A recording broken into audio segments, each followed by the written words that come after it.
Hello everybody, it's me Carmine DiStefano, the Bookman. I was always a really big Mass Effect fan, but when you look at it, the series is kinda bad. Let's get through the less important shit. When I first played that game, I was enamored, and I want you all to realize that I have played through it a bunch of times, all three, and Andromeda a couple of times itself. Even though I couldn't really get through Andromeda a second time, the first three, the original parts of the series, were some of my favorite games. So I can tell you with full confidence that everything that I'm about to explain is total fact, based on personal experience.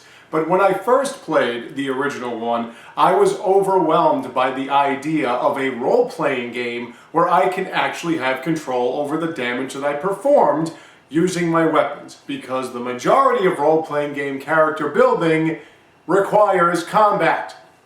Now, even so, it's a third-person shooter combat style, and it's not a very good one. It's slow, clunky, and can't handle simple things like cover. Not to mention the fact that you can't switch through characters, so you're stuck using only one. And if that one character dies, you're gone. You're done. Now, there are other games that are good that I will mention later on that have that same concept, but we're not talking about good. We're talking about one of the greatest or most heralded series in that period of gaming. Even one that has gotten a few re-releases. So let's look at it under those circumstances and that perspective. Now, as I was saying, there are other little issues with the first one, of course, having to bring the right groups of people on the planets that you're investigating or you're venturing through in order to get every last experience point on hacking and breaking into the parts of the buildings and what have you, having to get out of your Mako in order to get all those juicy experience points in combat itself, and of course, trying to pilot the Mako. Stay in the areas that look like dirt. That'll help you get that grip so you don't have to keep fumbling around all over the place. Whatever the case, the first one had its issues. But the story itself kind of introduced the idea of working together. Then the second one came about after EA bought BioWare, and something really strange happened.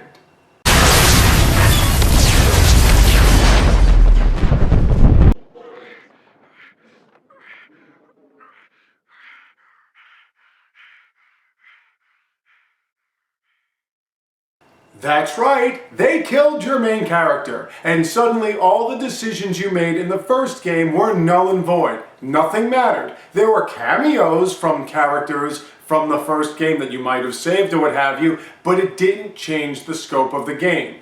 Your Commander Shepard, was brought back to life using the Lazarus Project, because I guess the Jesus Christ Project would be a little bit too obvious. But ultimately, Shepard, at that point, doesn't become Commander Shepard, but the Shepard, the savior of all organic life.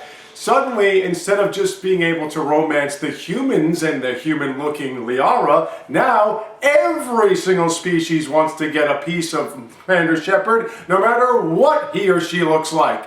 It doesn't make any difference in any of the things you did in the first, seeing as how we're adding new races. We're changing even the look of Commander Shepard, and above all, stuff that just was kind of thrown in there in the first is now prominent in the entire storytelling of the game. And we go from actual traditional storytelling to lazy United States character-based storytelling, which means the characters are the stories. So instead of having a main plot, now we have individual character plots. And certain characters from the first, like Garrus and Tali, suddenly have personalities they never did before. Suddenly they have interests they never had before. And things completely changed, which led to, of course, the very, very previously mentioned often ending of the third, which again, considering you turning Commander Shepard into the savior of all life, is the only way it could have really gone. Commander Shepard sacrificing themselves specifically to save all living beings.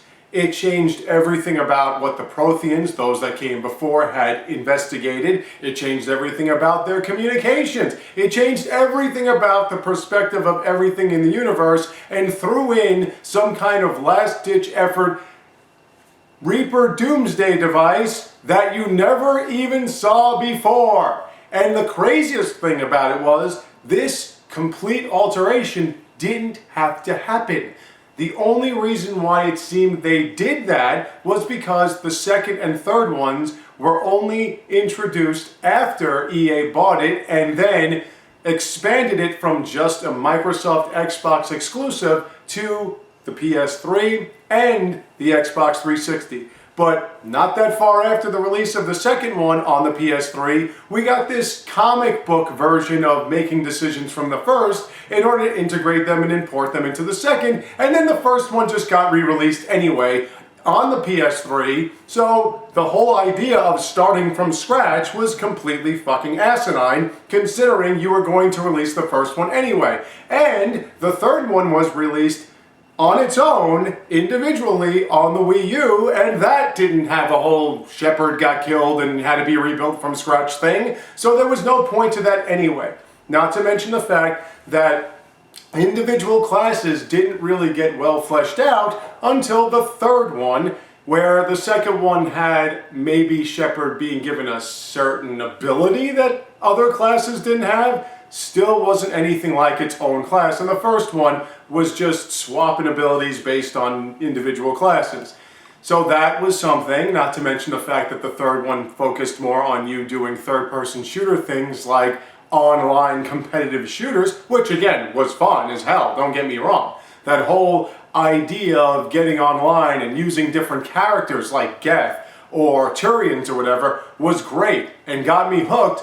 But it was also necessary to utilize all of your resources, and that's another problem. Originally, the Reapers were these insidious creatures that would come out of nowhere after they were being brought in by their one lone Reaper left behind. And it would take 300 years or so to wipe out all organic life. But the third one, and of course the second one, introduces another concept that they're always just wide awake and coming around, and you can't stop them. They're an unstoppable force that can wipe out major cities and major planets within hours. You changed everything, you ruined it completely, and instead of it being moving everyone together and motivating everybody to fight this one threat, now it's one being, one person has to do it all themselves. All of that, not to mention with Andromeda, then having to take on the reins of this beloved series without those characters. And again, when you base everything on characters as opposed to storyline, now you have a problem. And it proved that Mass Effect cannot survive without Shepard, Liara, Garrus, Ashley, Kaidan, Tali, so on and so forth. Some of the new characters that they introduced, they have to be there as well. Otherwise, it just explodes, implodes, and falls apart on its own. That is, in a story-driven series, weak. Totally weak.